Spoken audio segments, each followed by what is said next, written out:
No one is born evil. Evil is made. Dandadan's evil eye was born from a desire to destroy, to eliminate all of humanity, but this came from somewhere. Evil grows from a seed, one watered by poison.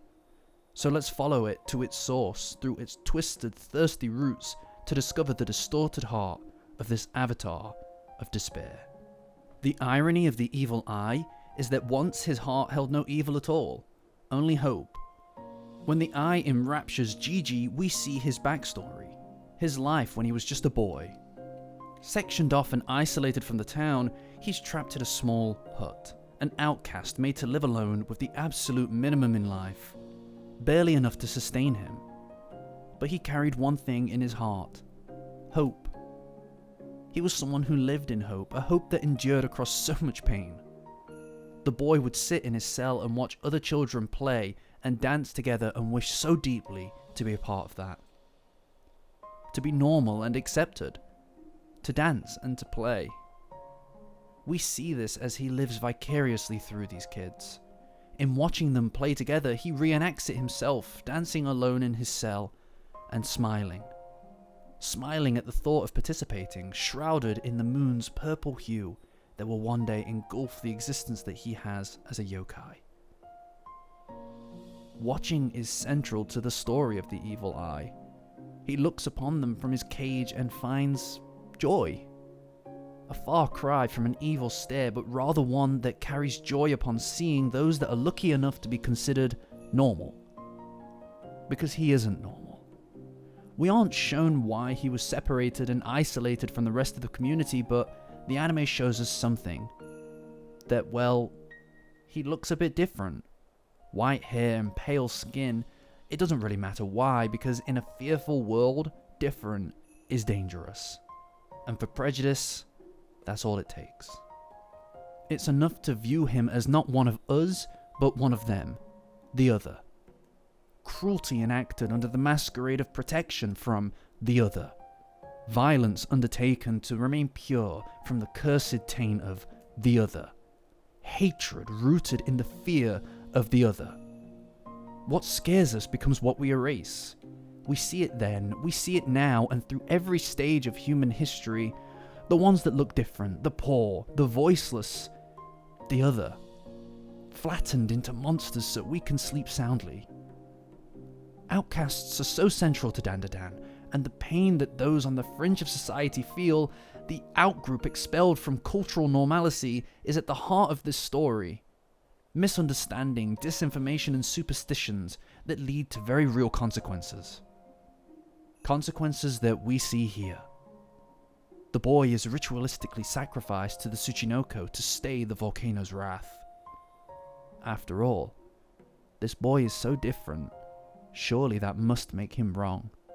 But the reality is, his only crime? That he was born as him, and not as them. Even as the flames engulf his mortal form, he just wishes that once in his life he could have played. After being burned by the volcano as a means of sacrifice, the boy is lent no dignity even in death, with the same children that he hoped to play with one day, making a mockery of his scorched corpse. But this desire to play is so strong in his heart. We're born and we live so fundamentally alone. In our minds, we truly are alone, and this is why we seek out connections with others, as a means of minimalizing this lonesomeness to whatever extent we can. It's why friendships and relationships are so crucial to the development of the characters in Dandadan. They find their meaning and purpose in others, in being seen by others. But this boy never had that chance, consumed in the crucible of human cruelty. But even in death, this desire lingers. The desire to be seen is so strong, and it pins his soul to the world of the living. Perhaps in death, he may find his chance to play. He may be seen.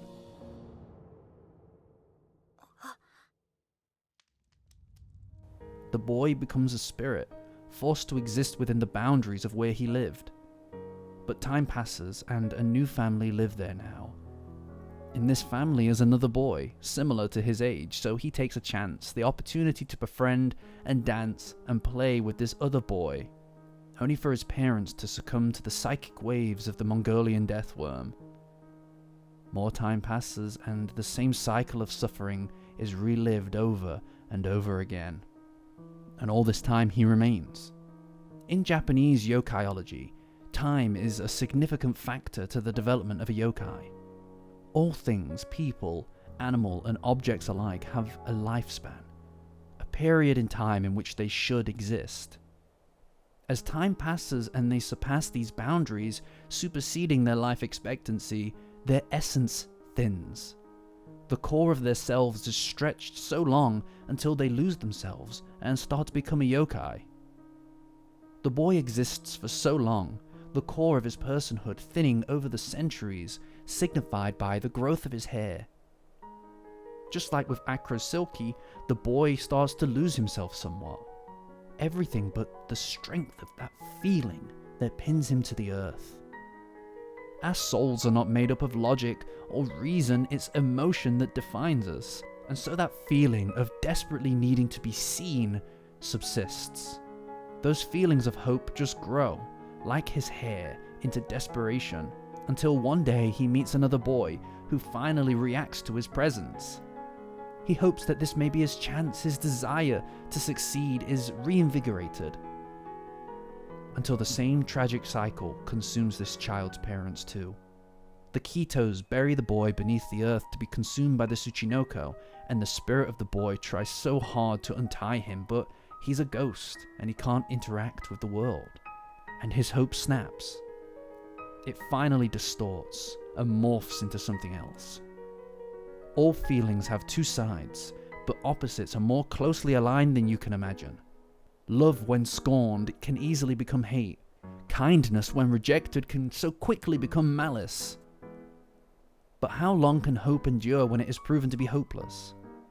When failed and unfulfilled across countless lifetimes, even hope can twist into its antithesis. Hope can become despair. As the boy morphs and melds with this latest victim, he rejects the world that rejected him. Where once he wanted to be seen as a way of connecting with others, as a means to join in with the rest of the world, now this longing stare turns into a vengeful glare. No longer does he care to join those who ignored his suffering and the suffering of those like him. Now, he wants them to suffer too. To destroy all of humanity. And this time, they will.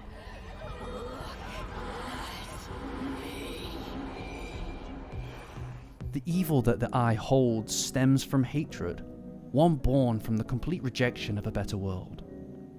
Utter despair. A term that carries weight when discussing the eye. We can define despair as the complete loss or the absence of hope.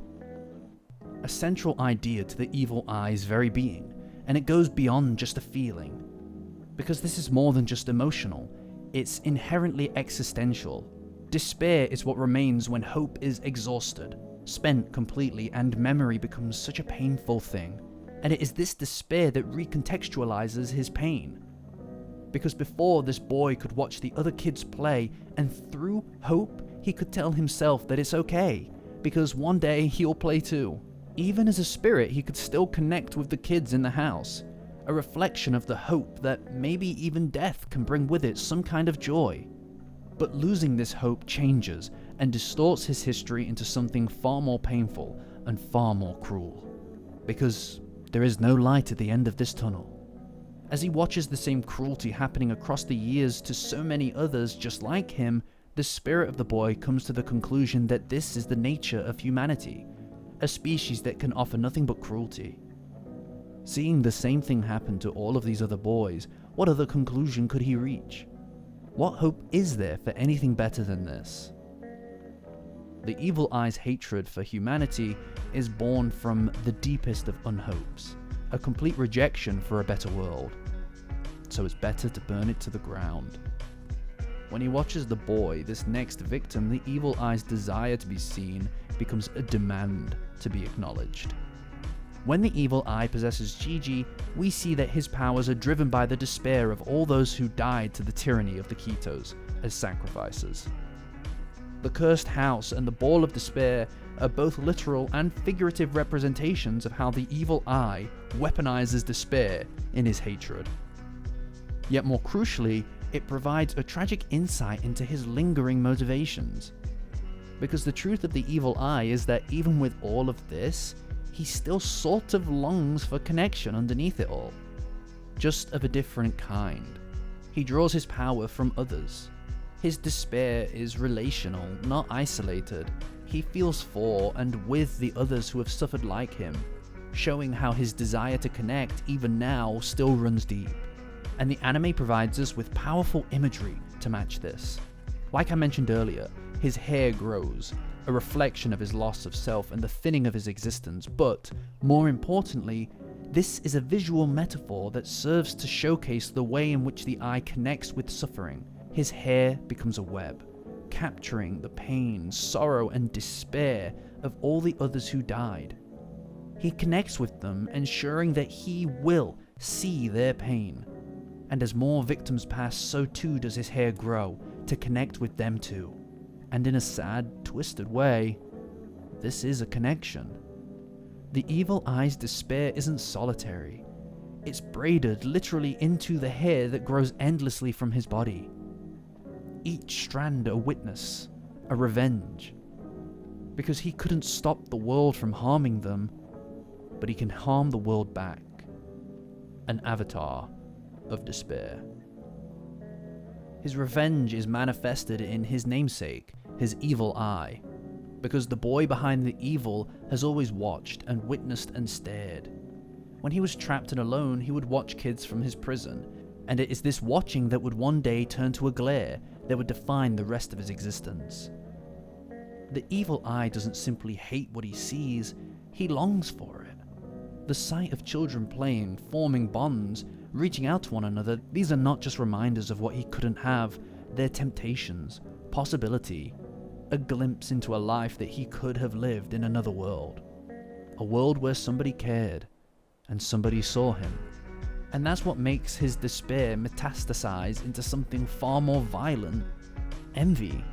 Because envy isn't born from indifference, it's born from desire, from a yearning that's been denied, mocked, and eventually turned inward until it rots. Not a monster who was born of evil, but the boy who looked at the world with hope, then sorrow, then longing, and finally with hatred. And so his eye becomes a weapon, his gaze a curse, a distorted reflection of everything he once wanted, now poisoned by time and grief. The tragedy isn't that he became the evil eye, it's that he was made into it, by the gaze of others who refused to see him. But can we really call him evil for that?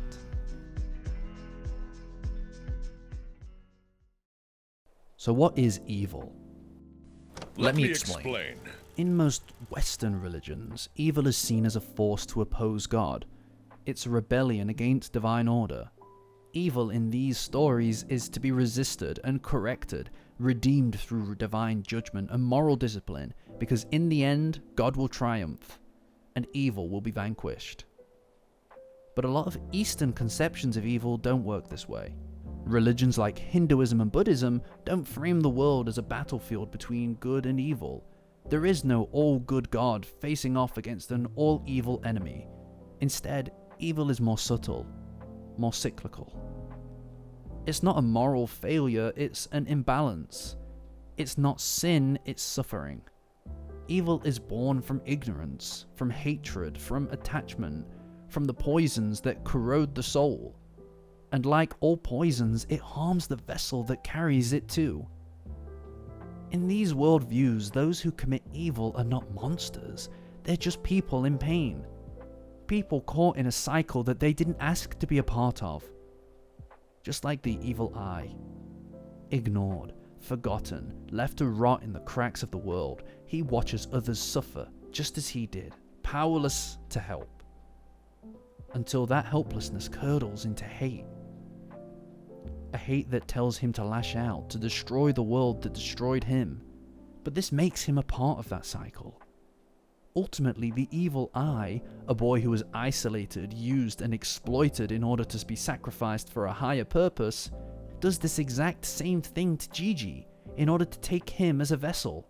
He isolates Gigi in his own mind, locking him in a cell that contained the eye in real life, using and exploiting his naivety to take control of his body and sacrifice him in service of a higher purpose. Like I said, evil is cyclical, and the eye is stuck in a cycle of suffering. He's made to suffer, internalizes the pain and inflicts it on others, only to create the same suffering anew. But evil isn't something that you need to stamp out, it's something to transcend, harmonize through balancing by good, an affliction to be remedied through medicine. Okarun, the antidote to this poison.